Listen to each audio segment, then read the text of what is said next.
इस वक्त की बड़ी खबर आगरा से मिल रही है। आपको बता दें, आगरा में लव जिहाद का सनसनीखेज मामला सामने आया। हिंदू लड़की के साथ लव जिहाद का ये मामला, प्यार के जाल में फंसाकर धन परिवर्तन करवाया गया। बच्चा पैदा होने के बाद महिला को तलाक दिया गया।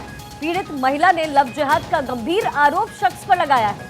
ये पूरा मामला ताजनगरी आगरा के रकाबगंज इलाके से सामने आया, जहां पर कोर्ट के आदेश के बाद आरोपी शख्स पर केस दर्ज किया गया। वहीं पीड़ित महिला ने आरोपी शख्स पर जो आरोप लगाए वो न सिर्फ सनसनीखेज है बल्कि खौफजदा करने वाले हैं। महिला का आरोप है कि आरोपी ने मिशन लव जिहाद के तहत उसकी जिंदगी बर्बाद कर दी और बच्चा होने के बाद उसे बेसहारा छोड़ दिया। महिला ने बताया कि पहले शख्स ने उसे प्यार के जाल में फंसाया, फिर निकाह के लिए उसका धन परिवर्तन करवाया। साथ ही आरोपी शख्स से ही महिला को बच्चा भी हुआ, जिसके बाद आरोपी ने उसे तलाक दे दिया और बेसहारा छोड़ दिया। अब पीड़ित महिला मामले में कड़ी कार्रवाई की मांग कर रही है और उसके साथ जो कुछ हुआ उसके लिए इंसाफ की लगातार गुहार लगा रही है। और इस वक्त हमारे साथ पीड़ित महिला खुद भारत 24 पर जुड़ी हुई है। बहुत स्वागत है आपका भारत 24 पर। लेकिन आपके लिए दुख भी हो रहा है कि जो हालात इस वक्त आपके लिए पैदा हो गए हैं, वाकई वो हालात बहुत दिक्कत से आप इस वक्त जूझ रही होंगी। लेकिन मैं जानना ये चाहती हूँ कि आपके साथ हुआ क्या। प्रियंका बख्शी बात कर रही हूँ आपसे। जी मैम, मेरे पास सन 2018 में राजा का एक कॉल आया था, फोन कॉल, जिसके जरिए पर बात उन्होंने मुझे अपना नाम सिर्फ उन्होंने कि वो मैम, आपको एक मिनट रोकते हुए आप थोड़ा लाउड बोलिए प्लीज, आपकी आवाज बहुत कम आ रही है। ऑडियो भी बढ़ा दी जाए। हाँ मैम, मेरी पहली बार राजा से 2018 में बात हुई थी। हाँ। उन्होंने मुझसे अपना धर्म छुपाया था। उन्होंने मुझे नहीं बताया था कि वो एक मुस्लिम समाज से हैं। उन्होंने मुझे बार बार फोन करके मेरे ऊपर दबाव बनाया कि मैं उनसे दोस्ती करूं। ऐसा कई दिनों तक चलता रहा। लास्ट में आकर के मैं हार गई। मैंने उनसे बोल दिया ठीक है, हम दोस्ती कर लेते हैं। जब तक मुझे कुछ नहीं पता था कि वो किस धर्म से है। मैंने उनसे दोस्ती करी। उसके बाद हमारा मिलना जुलना हुआ। उसके बाद हम रिलेशन में बंधे। मैंने उनसे बोला कि अब हमें शादी करनी चाहिए। उन्होंने कहा ठीक है। मैंने कहा शादी से पहले मैं आपका घर देखना चाहती हूँ। उन्होंने कहा ठीक है। वो मुझे अपने घर ले गए। वहाँ जाके मैं पूरी तरीके से शौक में आ गई कि ये तो पूरी तरीके से मुसलमानी रिवाज से रह रहे हैं, ये तो मुसलमान का घर है। वहाँ एक मस्जिद थी। तो मैंने उनसे बोला कि ये तो मुसलमान हो आप? तो कह रहे हाँ। मैंने कहा क्या नाम है आपका पूरा? उन्होंने बोला मेरा नाम राजा खान है। तो मैंने कहा आपने मुझसे छुपाया क्यों? तो बोले कि क्या फर्क पड़ता है हिंदू या मुसलमान से, प्यार तो करते हैं हम। मैंने कहा जो कुछ हुआ था वो मैं आपको हिंदू समझ के कर बैठी थी, मुझे नहीं पता था मुसलमान है। इसी वजह से मैंने उनसे शादी की मना कर दिया। उन्होंने मुझे घर में बंधक बनाया। उनकी बहनों ने, उनकी मम्मी ने, उनके पापा ने कहा कि तुम्हें शादी तो करनी ही पड़ेगी, तुम्हारी कुछ वीडियो कुछ फोटोग्राफ्स है हमारे पास। ऐसा उन्होंने मुझे बोला और बोला तुम्हारे घर पर तुम्हारी बहन और मम्मी है, उनको हम जान से मार देंगे। ना तुम्हारा भाई है ना तुम्हारे पापा, तुम्हारा सपोर्ट कौन देगा। और हमारे पास कुछ आपकी वीडियो हैं, वो हम अपलोड कर देंगे, सबको वायरल तुम्हारे पूरे घर में दिखाएंगे कि तुम शादी से पहले क्या करके बैठी हो। इस चीज को सोच करके मैडम मैंने कहा मुझे कहीं ऐसा ना हो कि मुझे मौत का रास्ता अपनाना पड़े। मैं अपने घर वालों के सामने क्या शक्ल दिखाऊंगी। मैंने उनसे शादी के लिए हाँ बोल दिया। शादी से पहले 2 महीने पहले उन्होंने मुझे अपने किसी रिश्तेदार के घर ले जा करके मेरा धर्म परिवर्तन कराया, जो मेरे घर में किसी को नहीं पता थी। उसका इतना प्रेशर बनाया, इतना दबाव बनाया उन्होंने। वही सब चीजें बोलने लगे कि हम तुम्हें घर में बता देंगे कि तुम क्या कर बैठी हो शादी से पहले। बस इसी दबाव में आकर के मैम जान से मारने की धमकी, अवैध हथियार दिखाने लगे। मैंने शादी के लिए हाँ बोल दिया और धर्म परिवर्तन अपना कर लिया उनके दबाव में आकर के। उसके बाद मेरी शादी हुई सन 2018 में 28 नवंबर सन 2018 में बाग वाटिका से, होटल से। पूरे रीति रिवाज मुसलमान तरीके से निकाह कराया गया। शादी के कार्ड पे मेरा नाम नहीं रखा गया, जो धर्म परिवर्तन के बाद रखा गया था निशा खान, वो नाम से मेरी शादी कराई गई। पूरे निकाह हुआ रीति रिवाज के साथ। शादी हुई, मैं उनके घर गई। उन्होंने मुझे फिर 1 महीने बाद से मेंटली टॉर्चर करना शुरू कर दिया कि तुम काफिर हो, काफिर की कोख से निकली हो। मतलब इतना गंद बोला बहुत। मैं सब बर्दाश्त करती रही। मेरे घर वालों से मुझे मिलने नहीं दिया जाता था। आए दिन मैं जब भी बोलती थी घर जाने की मारते पीटते मुझे, इतना ड्रिंक करते, ससुर के साथ ससुर मुझे डंडे से मारते, ये हेलमेट का यूज ज्यादा करते थे मारने में। मेरी सास मुझे पकड़ लिया करती थी, अरे तुम कहाँ जाओगी यहाँ से, और बोली कि अगर तुम्हें यहाँ रहना है तो तुम जॉब करोगी, कोई भी धंधा करोगी, जो हम कहेंगे तुम्हें वो करना पड़ेगा, यहाँ रहोगे और ये हमारा काम है। एक तुम ही नहीं, ऐसे कई लड़के हैं, उनके फोटोज भी मुझे दिखाए, उनके बारे में इन्होंने मुझे बताया। मैंने इनके फोन में से फोटो निकाले उन लड़कियों के, मैंने उनसे मिलना जुलना शुरू करा, उन्होंने मुझे पूरी अपनी दास्तान बताई, लेकिन आज वो लाइव नहीं आ सकती, उनकी भी अपनी एक गृहस्थी बन चुकी है। मैं नहीं चाहती कि वो भी लाइव आए। मैं बहुत हार गई। मेरा 7वें महीने में मुझे घर से निकाल दिया, मैं प्रेग्नेंट थी। मेरे घर वालों ने ही मेरा डिलीवरी कराई, वहाँ से फिर मुझे वो लोग हॉस्पिटल से घर ले गए, बोला कि अब सब कुछ सुधर जाएगा, तुम्हें जैसा करना है, जैसे जोधा अकबर रहते थे वैसे ही तुम रहना। मैं ये सुन के मैं घर चली गई, मैंने अपने घर वालों पे बोझ ना बनूं, बच्चा लेकर मैं चली गई। इन्होंने उस दिन भी ले जा करके मुझे, मेरा 5वें महीने 5 दिन हुए थे मुझे डिलीवरी के, इन्होंने मुझे इतना मारा, बहुत मारा, मैं कुछ वर्ड यूज नहीं कर सकती किस तरीके से मारा। उसके बाद 1.25 महीने बाद मैं यहाँ पर आई अपने घर पर। मेरे घर पर मंदिर था, राजा ने और राजा के पापा ने आकर के मंदिर में लात मारी, मेरी सारी मूर्तियों को खंडित कर दिया, पूरा मेरा मंदिर तोड़ दिया। बोला नहीं, तुमने इस्लाम कबूल किया है, तुमने धर्म परिवर्तन किया है, तुम ये पूजा कैसे करोगी, इनकी मूर्तियां घर से निकालो, बाहर फेंको इन पत्थरों को। ये वर्ड इन्होंने हमसे बोले। उसके बाद भी मैम मैंने सोचा घर बन जाए, इतनी बदनामी हो गई है। उसके बाद भी मैं चली गई, फिर इन्होंने मेरे साथ वही मारपीट की। 17 फरवरी सन 2020 को इन्होंने मुझे तलाक दिया, कहा अब जा तू अब आजाद है, रह ले जैसे रहना है।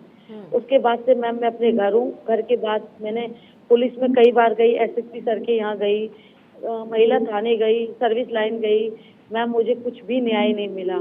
अब योगी सरकार है, मैं योगी सरकार से यही अपील करती हूँ कि मुझे न्याय मिले, इनके खिलाफ कठिन से कठिन, कड़ी से कड़ी कार्रवाई की जाए। और मैम मुझे जान से अपनी जान, अपनी फैमिली की जान की बहुत परवाह है मैम, कहीं वो उनको नुकसान ना पहुंचाए, मुझे सुरक्षा दी जाए मैम। लेकिन मैं आपसे जानना ये चाहती हूँ कि जब ये मारपीट इसकी शुरुआत हुई या फिर शादी से पहले जब आपको पता चला कि इनका धर्म इस्लाम है, तो क्या उस वक्त आपने अपने परिवार से बातचीत की इस बारे में? मैम नहीं, मैं उस टाइम पे बहुत डरी हुई थी। मैंने कहा अगर घर वालों से बात करूंगी तो पता नहीं क्या रिएक्शन होगा। मैंने उनको बहुत समझाया, अपने घर वालों को, मम्मी को, मम्मी है मेरे घर में और कोई नहीं है। मैंने कहा मम्मी मेरी खुशी के लिए मान जाइए, मुझे शादी करने दीजिए, क्या फर्क पड़ता है। मैंने कहा वो मुझे प्यार से पड़ता है, मैंने कहा वो मुझे हिंदू तरीके से ही रखेंगे, वो जैसे भी रहे लेकिन मुझे हिंदू तरीके से। मम्मी ने मेरी खुशी के लिए हाँ कर दिया। मम्मी ने कहा चलो ठीक है, बच्ची खुश रहनी चाहिए। उसके बाद एक सवाल मैं भी आपसे समझना चाहूँगा, पूरी सहानुभूति हम लोगों की आपके साथ है। जब वो आपके जो पति थे, जब वो आपके घर आए और मंदिर में तोड़फोड़ की जिसका जिक्र आपने किया, तो क्या उस वक्त आपके परिवार का कोई सदस्य आपके घर पे मौजूद था? और जब आपको पहला इशू हुआ, बच्चा हुआ, तो क्या आपके परिवार के लोग आपके पास गए थे? उनको आपने अपनी आपबीती बताई कि हमारे साथ इस तरह का अत्याचार होता है, मारपीट करते हैं और ये लोग दूसरे धर्म के हैं? क्या आपने इस बात का जिक्र अपने परिवार से किया दोनों वक्त में? नहीं सर, मैंने डर की वजह से, क्योंकि उसने मेरे बच्चे को भी जान से मारने की बोल दिया था कि अगर तुमने इन चीज के बारे में अब घर पे बताया तो तुम्हारे बच्चे को भी हाथ धो बैठना पड़ेगा अपनी जान। इस डर की वजह से बताया कि मेरे साथ मारपीट होती है। मैं चुप रही। एक बार मेरी मम्मी ने मेरे शरीर पे निशान भी देखे, बोले ये कैसे लग गए। मैंने मम्मी से बोला मम्मी मैं काम कर रही थी, कोई लोहे की थी उससे मेरे लग गए। जब उन्होंने मेरे घर पे आके ये मूर्ति तोड़ी और मुझे मारा, जब मम्मी को पता चला, उसने ये वाली बात बोली, आज अपने घर वालों के कितना बोल रही है, जब मैं तुझे घर पे मारता हूँ जब तेरी आवाज नहीं निकलती है। तब मेरी मम्मी को पहली बार पता चला कि ये घर पे मारपीट होती है। तब मेरी मम्मी ने ऑब्जेक्शन उठाया कि अब हम इसे जाने नहीं देंगे, ऐसा कुछ होता है। उसके बाद भी सर उन लोगों ने माफी मांग के मुझे ले गए यहाँ से। मैं खुशी खुशी चली गई, लेकिन मैं वहाँ पे हफ्ता भर नहीं रह पाई। फिर उनकी वही तरीके चालू हो गई, मारना पीटना, बार बार काफिर कहना, मेरी सबसे बात करना बंद कर दी। मेरे पास फोन नहीं था कोई भी, मैं फोन यूज नहीं करती थी, क्योंकि वो देते ही नहीं थे। मुझे देंगे तो वो बात करेंगे, मैं अपने घर पे बताऊंगी ना, मुझे आने देते थे सर ज्यादा। जब मैं 7वें महीने में यहाँ पर आई थी, तब मैंने उनको मम्मी को बस ये बताया था, मैंने मम्मी थोड़ी सी लड़ाई हो गई है मेरी, मैं थोड़े दिन के लिए आई हूँ। जब भी मैंने इनको बताया नहीं था। मम्मी बोली क्या हुआ क्या हुआ। राजा आते थे मेरे पास में मिलने के लिए मुझसे। कि ये दिखाने के लिए कि मैम, आप तलाक की बात कर रही हैं कि किस तरीके से आपके साथ बदसलूकी पूरे परिवार ने की, ना केवल आपके जो पति थे राजा, बल्कि उनकी माँ ने भी, यानी आपकी सास ने भी किया। लेकिन क्या कानूनी प्रक्रिया के तहत आपका ये तलाक हुआ? क्योंकि आपने तो इस्लाम कबूल कर लिया था ना उस वक्त। जी मैम, नहीं, कानूनी तरीके से नहीं हुआ है, ना उन्होंने अपील की है, ना मेरे तरफ से कोई भी ऐसा हुआ है। उन्होंने ये कहा था मुझसे, अगर तुम अपने घर गई तो मैं तुम्हें 3 बार तलाक देता हूँ। उन्होंने उसी दिन मुझे तलाक करके घर से निकाल दिया। उसके बाद मैडम मेरे पास कोई भी नहीं आया, कोई ना मुझे ले जाने समझाने। हाँ, लेकिन भारतीय कानून के हिसाब से 3 तलाक की माने ही नहीं है। अब ऐसे में तो फिर आपने क्या कोर्ट का रुख किया? क्या आपने फिलहाल कंप्लेंट दर्ज करवा कर कोर्ट की तरफ पुलिस के पास आप गई, एफआईआर या कंप्लेन अपनी तरफ से दर्ज कराया आपने? मैम, मैंने 3 तलाक की कराई थी कंप्लेन, तो मैंने महिला थाने में कराई थी, 2020 में ही कराई थी। उसके 1 महीने बाद 20 मार्च को तो मैम महिला थाने में जो एसएचओ थी, उन्होंने बोला अब तुम धर्म परिवर्तन भी कर चुकी हो और अब तुम तलाक की बात लेकर आई हो, तुम्हें पता है ना तलाक का मुद्दा कितना है, अब तो तुम्हें उन्हीं के साथ रहना पड़ेगा। यहाँ पर ऐसा नहीं होता कि घर तोड़वाए जाए, यहाँ काउंसलिंग होती है घर बनाने की। उन्होंने मैडम मैम, काउंसलिंग तो कोर्ट के अंदर होती है, पुलिस थाने में कभी भी काउंसलिंग नहीं होती। लेकिन आप ये बताइए कि अभी आपका रुख क्या होगा, क्योंकि आपने पुलिस कंप्लेंट, एफआईआर आप कह रही है कि शायद दर्ज ही नहीं हुआ, तो कानूनी प्रक्रिया को तो आपको देखना पड़ेगा, आपको कानूनी प्रक्रिया में जाना ही पड़ेगा। 3 तलाक की मान्यता नहीं है, वैध नहीं है। और इनके साथ फिजिकल टॉर्चर भी हुआ है शिखा, तो वो एक अलग धारा बनती है जिसके तहत महिला उत्पीड़न की धारा है। उसके धारा के तहत किसी भी महिला के साथ अगर उत्पीड़न होता है तो इमीडिएट एफआईआर पुलिस को लेनी पड़ेगी, ये कानून है। तो आपका एफआईआर करने से कोई थाना मना नहीं कर सकता है। सर, लिया ही नहीं मेरा, मैं कई बार गई। एक बार मेरी एसएसपी सर के यहाँ पर एप्लीकेशन लग भी गई, उसके बाद वो बालूगंज चौकी गई, मैटर शांत हो गया, उसके बाद कोई मैटर नहीं निकला।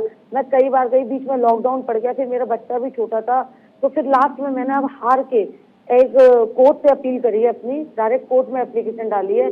मैंने कहा मुझे कोर्ट से इंसाफ तो मिलेगा, मुझे कहीं से नहीं मिला मैडम। मैंने सब जगह हुआ ही, सब जगह मैं खुद गई। लेकिन कोर्ट की तरफ से क्या कहना है ये मैं समझना चाहूंगी, क्योंकि ये एक लीगल प्रोसीजर होता है, एक प्रक्रिया होती है और वो सबके लिए मान्य होता है। मैम, नहीं हुआ मेरे साथ, इसलिए तो मेरे को 156 डालनी पड़ी, डायरेक्ट कोर्ट का सहारा लेना पड़ा। और आपका बच्चा मैम आपके साथ ही है या आपके पति के साथ है? नहीं मैम, मेरे साथ है। उसी को तो वो छीनने की कोशिश कर रहे हैं, कह रहे हैं काफिर हो तुम, काफिरों के साथ रहेगा मेरा बच्चा, मुझे उसको भी मुसलमान करना है। मैम, उसको भी छीनने की इतने बार प्रयास करें, कभी रोड पे मारपीट करना, कभी कहीं, तो इसलिए मैम मैं अपने आप को सेफ नहीं समझती हूँ, ना अपनी फैमिली को। मुझे बस आप लोगों जी। और फिलहाल आप कहाँ रह रही हैं? मैम, मैं सर अपने मायके में ही रह रही हूँ। मैं भी 4 साल से मैं अपने मायके में हूँ, 5वीं साल चल रही है, सॉरी 4थी साल चल रही, 3 साल से। ठीक है मैम, अब योगी सरकार से आपकी क्या मांग है, सरकार से आपकी तरफ से क्या मांग है, ये आप यहाँ पर बता दीजिए। सरकार से यही है कि बस मेरे साथ न्याय हो, जो मेरे साथ हो चुका उस पर गौर फरमाया जाए। मैं इतनी जगह जगह गई हूँ, मुझे कहीं से न्याय नहीं मिला। चलिए ठीक है मैम, चलिए ठीक है मैम, बहुत शुक्रिया आपका हमारे साथ जुड़ने के लिए, और हमारी सहानुभूति आपके साथ है। आप हमारी तरफ से यही सजेशन है कि आप पूरी प्रक्रिया को फॉलो कीजिए, लीगैलिटीज में जाइए, आपको इंसाफ जरूर मिलेगा।